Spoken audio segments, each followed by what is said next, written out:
씨, 제발 예쁘죠? 헐.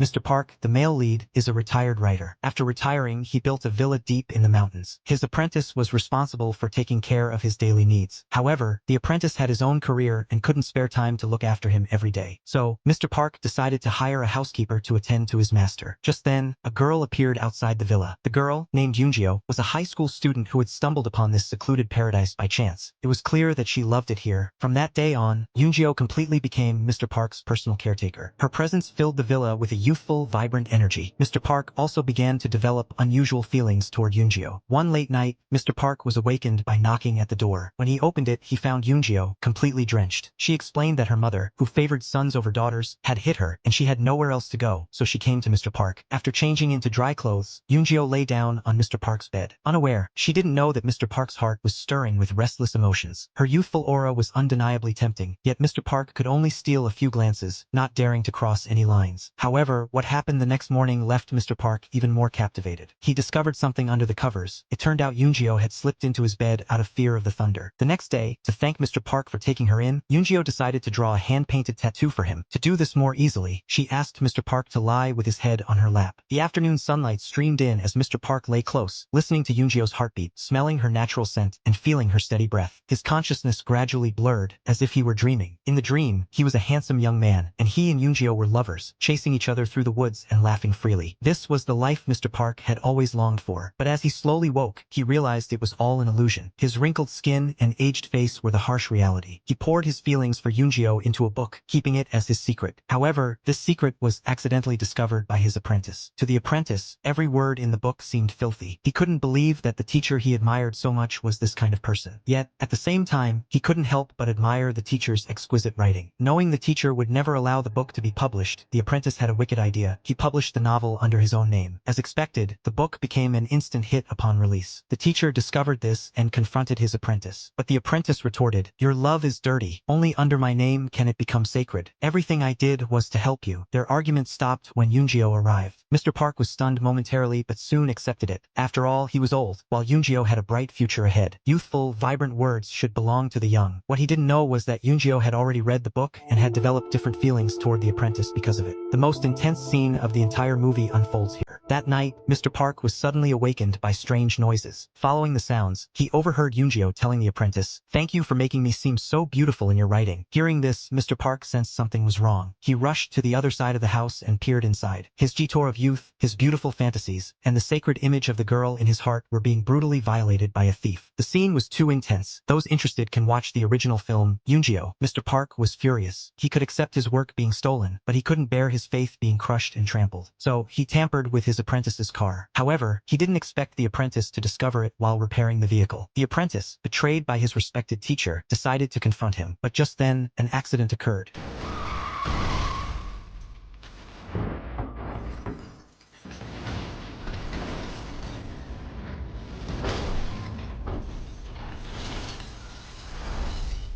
At the end of the movie, Yunjio learns the truth about the book. She never knew she was seen as so perfect in Mr. Park's eyes. Filled with regret, she returns to the villa, only to find the once tidy room in disarray, the air thick with decay. Guilt-ridden, Yunjio approaches Mr. Park to apologize and beg for forgiveness. But even so, in Mr. Park's heart, Yunjio was no longer the symbol of beautiful youth. Mr. Park never turned to look at her, only tears streaming down his face uncontrollably.